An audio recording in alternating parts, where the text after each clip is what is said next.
An angel appears to Manoah's wife, proclaiming a miraculous child destined for Nazarite devotion and divine purpose. Manoah hears the declaration trembling. He pleads with God for a confirming sign before accepting miraculous responsibility. The angel instructs Nazarite vows: no wine, no ritual impurity, his hair must never be cut again. Manoah and his wife vow devotion, trembling with awe as they prepare to raise a consecrated child. A son is born, Samson named by his parents, hope and solemn responsibility mingling with quiet celebration.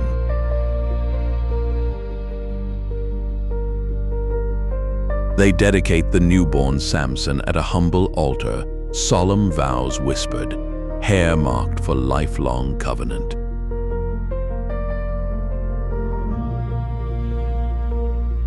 Samson, as child, trains among elders, already strong beyond peers, a presence of quiet, growing power within.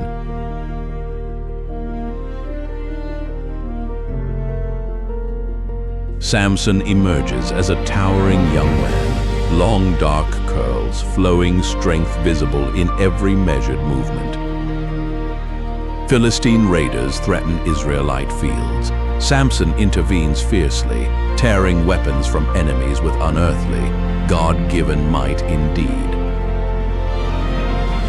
Alone on a lonely road, Samson's hands tear a roaring lion apart, an omen of divine strength.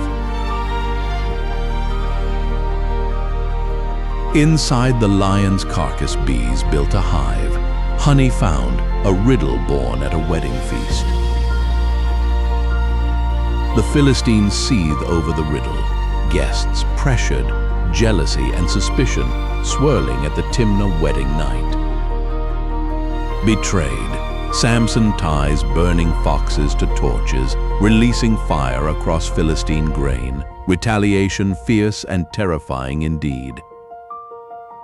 Philistines retaliate by murdering civilians, a brutal escalation. Israel cries out, conflict consuming fertile plains with sorrow.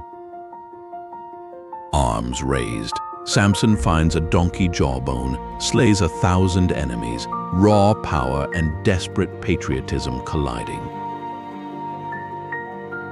After victory, Israel praises Samson, yet he remains solitary, a man isolated by destiny and burdened still. His name spreads across valleys. Philistine towns fear the long-haired judge who strikes like storm wind and legend. Against parental counsel, Samson insists on a Philistine bride from Timnah, desire clashing with Nazarite calling steadfastly. At the wedding, betrayal of the riddle by his bride's companions ignites Samson's fury and heartbreak suddenly. Abandoned and enraged, Samson storms the Philistine cities, vengeance scorching homes, mercy absent from his footsteps entirely. In Gaza's moonlit streets, Samson uproots city gates, carrying them to Hebron as a brazen declaration triumphantly. Philistine leaders seethe, plotting to discover the secret source of Samson's invincible, terrifying strength with cunning zeal. In a fragrant Philistine courtyard, Samson meets Delilah, her burgundy robe and smile ensnaring his distracted heart. Their closeness becomes gossip. Samson's guarded vulnerability shows as affection softens his violent edges slightly and slowly. 3 Philistine lords visit Delilah, bribing her with silver and promises, coaxing betrayal from her desire secretly. Delilah questions Samson about his strength. He lies convincingly, bound with bowstrings that fall away easily again.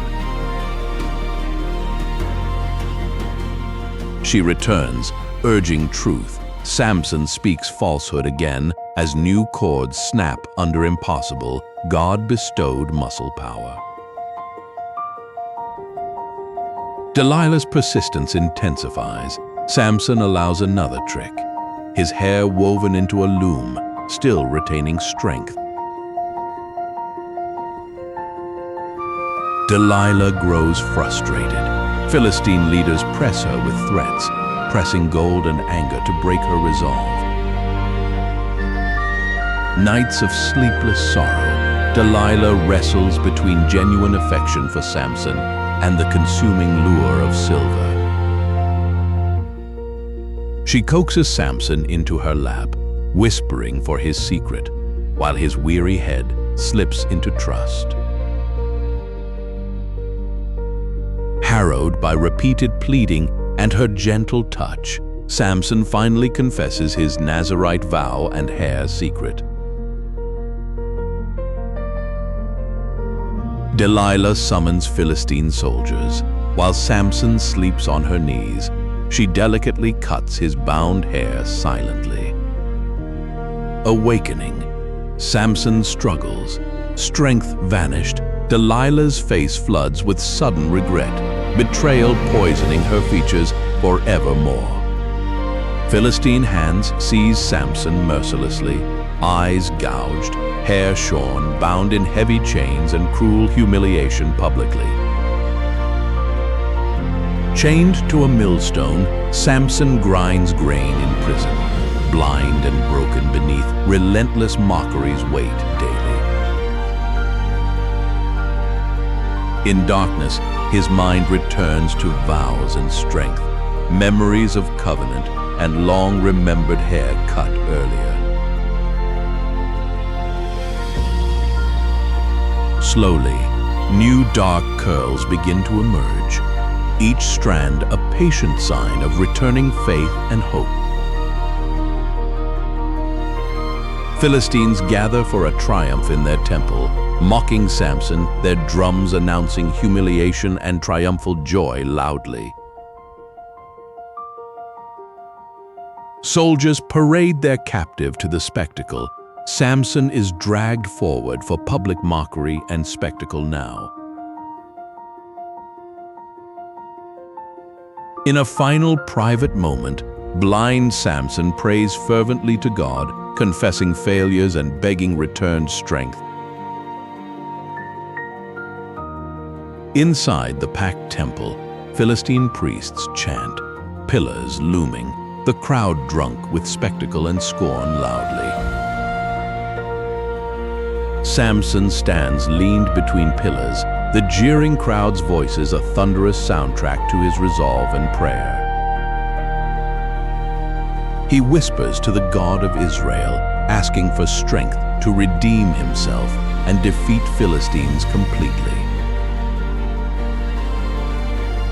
With hair grown again, Samson plants feet firmly, muscles straining as he prepares to topple the temple's pillars. Columns tremble, mortar screams, wood and stone begin to yield as a catastrophic collapse devours altar and audience. Silence follows dust. Samson falls with the temple, breath leaving him as victory mingles with tragic sacrifice. Israel wakes to news of Philistine defeat. Grief and relief mingle, a nation stunned by deliverance quietly. Storytellers later recount Samson's failures and faith, his tragedy becoming a lesson about dependence on God fully. Delilah stands hollow in aftermath, rich with guile but emptied by guilt, facing whispers, loss, and regret. From dust and sorrow, Israel learns that true strength comes through humble faithfulness and complete dependence on God. Fields slowly recover under sober skies, village life reopening, survivors tending wounds with cautious hope tentatively. At evening fires, Elders tell of Samson's mighty deeds and failures, teaching children about faith and consequence. Manoah and his wife mourn, praising the mysterious God who used their son as both weapon and warning. Philistine dominance falters, neighboring tribes sense a shift, Israel gains fragile breathing space and political reprieve tentatively. Delilah's story becomes a cautionary tale. Beauty and greed can betray nations and break mighty hearts forever. They remember Samson as a flawed deliverer, a man chosen, failing, then redeemed through final faith alone. Lessons endure. Strength without obedience is hollow. Real power flows from covenant faithfulness toward the living God. A quiet stone marks a place where villagers still speak Samson's name softly, honoring painful, costly deliverance. In whispered prayers, generations learn Samson's enduring lesson. True strength springs from faithfulness and dependence on God.